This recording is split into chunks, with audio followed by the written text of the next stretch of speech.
بسم اللہ الرحمن الرحیم۔ السلام علیکم۔ 3 ایسے بڑے گناہ جنہیں اللہ تعالیٰ کبھی بھی معاف نہیں کرے گا۔ یہ 3 گناہ کبھی بھول کر بھی مت کرنا ورنہ برباد ہو جاؤ گے۔ ارشاد باری تعالیٰ ہے، ترجمہ: اگر کبیرہ گناہوں سے بچتے رہو جن سے تمہیں منع کیا جاتا ہے تو ہم تمہارے دوسرے گناہ بخش دیں گے اور تمہیں عزت کی جگہ داخل کریں گے۔ کچھ گناہ ایسے ہیں جن کو اللہ تعالیٰ کبھی معاف نہیں کرتا ہے اور اکثر لوگ یہ گناہ کرتے ہیں۔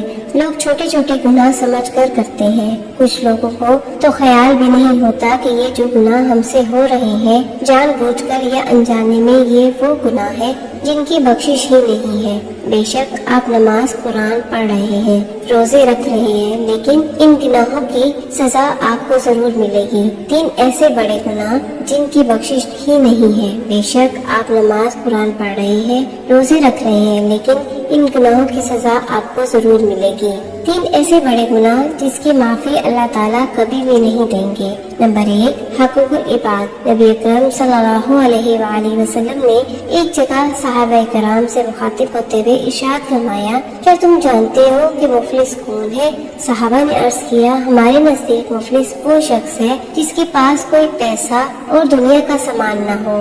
آپ صلی اللہ علیہ وآلہ وسلم نے ارشاد فرمایا، میری امت کا مفلس وہ شخص ہے جو قیامت کے دن بہت نماز، روزہ، زکوٰۃ اور دوسری مقبول عبادتیں لے کر آئے گا، مگر حال یہ ہوگا کہ اسے کسی کو گالی دی ہوگی، کسی پر تہمت لگائی ہوگی، کسی کا مال کھایا ہوگا، کسی کا خون بہایا ہوگا یا کسی کو مارا پیٹا ہوگا، تو اس کی نیکیوں میں سے ایک حق والے کو اس کے حق کے بقدرے نیکیاں دی جائیں گی، ایسے ہی دوسرے حق والے کو اس کی نیکیوں میں سے اس کے حق کے بقدرے نیکیاں دی جائیں گی۔ پھر اگر دوسروں کے حقوق چکائے جانے سے پہلے اس کی ساری نیکیاں ختم ہو جائیں تو ان حقوق کے بقدرے حقداروں اور مظلوموں کے گناہ جو انہوں نے دنیا میں کیے ہوں گے ان سے لے کر اس شخص پر ڈال دیے جائیں گے اور پھر اس شخص کو دوزخ میں پھینک دیا جائے گا۔ یہ ہے اس امت مسلمہ کا مفلس کہ جو بہت ساری نیکیوں کے باوجود حقوق العباد میں کوتاہی کرنے کی وجہ سے جہنم میں ڈالا جائے گا۔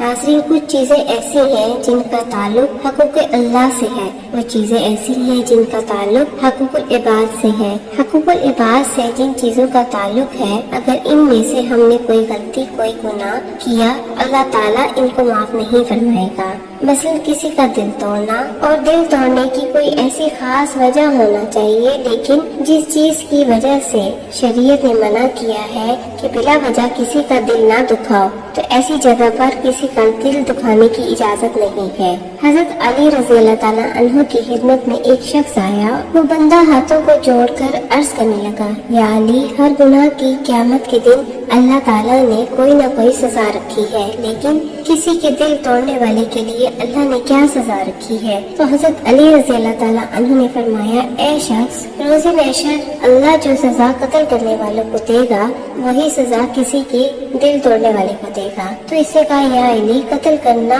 اور دل توڑنا ان دونوں کی سزا برابر کیوں ہے؟ بات جب یہاں تک پہنچی تو حضرت علی رضی اللہ تعالیٰ عنہ نے فرمایا، اے شخص، یاد رکھنا، کسی کو قتل کرنے سے انسان کا جسم مر جاتا ہے، کسی کا دل توڑنے سے انسان کی روح کو صدمہ پہنچتا ہے، نہ وہ مر سکتا ہے اور نہ وہ جی سکتا ہے۔ تبھی اللہ نے روز محشر اس بدترین گناہ کی سزا یہ رکھی ہے کہ اس کی ساری نیکیاں ختم کر دی جائیں گی، اس کے مقدر میں دوزخ لکھ دیا جائے گا اور یہ کہا جائے گا کہ دنیاوی زندگی میں بدترین گناہ کسی کا دل توڑنا ہے۔ ہمیں اسلام کے مطابق زندگی گزارنا چاہیے، تو اگر کسی نے شرعی طور پر کسی کا دل دکھایا ہے، مثلا کسی کی بیٹے نے اپنے ماں باپ کا دل دکھایا ہے، بھائی نے بھائی کا دل دکھایا ہے، پڑوسی کے سامنے اپنی مہنگی چیزوں کی نمائش کرنا، اس کے سامنے بڑی بڑی باتیں کرنا، تو وہ بندہ بہت سخت گناہ گار ہے اور گناہ کا مرتکب ہے۔ دیکھنے میں کتنے معمولی گناہ ہے، لیکن اگر کسی کا دل دکھ رہا ہے تو قیامت کے دن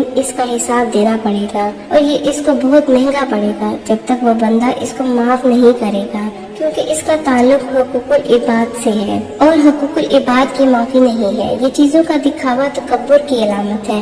مردوں کو ٹخنے کھولنے کا حکم کیوں دیا گیا ہے؟ کیونکہ ٹخنے ڈھکے ہوں تو تکبر پیدا ہوتا ہے۔ آپ صلی اللہ علیہ وآلہ وسلم نے فرمایا، جو تکبر کرے گا قیامت کے دن چوٹی بنا کے چلایا جائے گا۔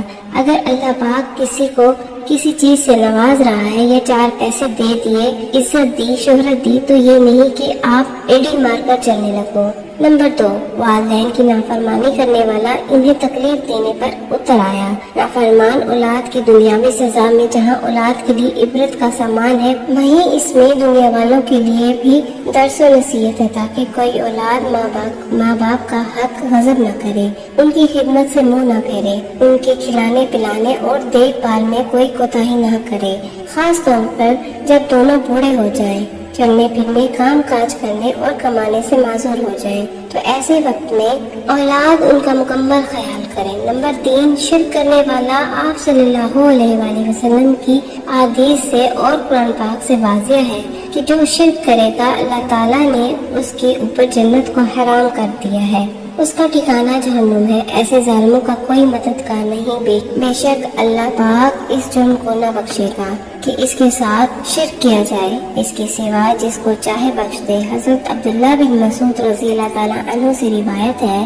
کہ رسول اللہ صلی اللہ علیہ وآلہ وسلم نے ارشاد فرمایا، جو اس حال میں فوت ہوا کہ اللہ کے ساتھ کسی کو شریک ٹھہراتا ہو، وہ جہنم میں داخل ہوگا۔ میں نے کہا اس کا مطلب ہے کہ جو شخص اس حال میں فوت ہو کہ اللہ تعالیٰ کے ساتھ کسی کو شریک نہ ٹھہراتا ہو، وہ جنت میں داخل ہوگا۔ حضرت معاذ رضی اللہ تعالیٰ عنہ سے روایت ہے کہ مجھے رسول اللہ صلی اللہ علیہ وآلہ وسلم نے 10 باتوں کی نصیحت کی، ان میں سے ایک بات یہ ہے کہ اللہ کے ساتھ کسی کو شریک نہ ٹھہراؤ، اگرچہ تم مارا بھی جاؤ یا جلایا بھی جاؤ۔ تو ناظرین، ہمیں ان گناہوں سے بچنا چاہیے تاکہ اللہ تبارک و تعالی ہمیں اپنی رحمت کے سائے میں لے لے اور ہم قیامت کے دن جنت کو پا سکیں۔ ہمیں چاہیے کہ حقوق اللہ کے ساتھ حقوق العباد کا بھی خیال رکھیں تاکہ دنیا اور آخرت دونوں میں کامیابی حاصل کر سکیں۔ اللہ تعالیٰ ہمیں بہتر عمل کرنے کی توفیق عطا فرمائے اور ہمیں نیکوکاروں میں شامل کرے، آمین ثم آمین۔ ناظرین، کمنٹ باکس میں اللہ تعالیٰ کے 99 ناموں میں سے ایک نام ضرور ٹائپ کریں۔ جزاک اللہ۔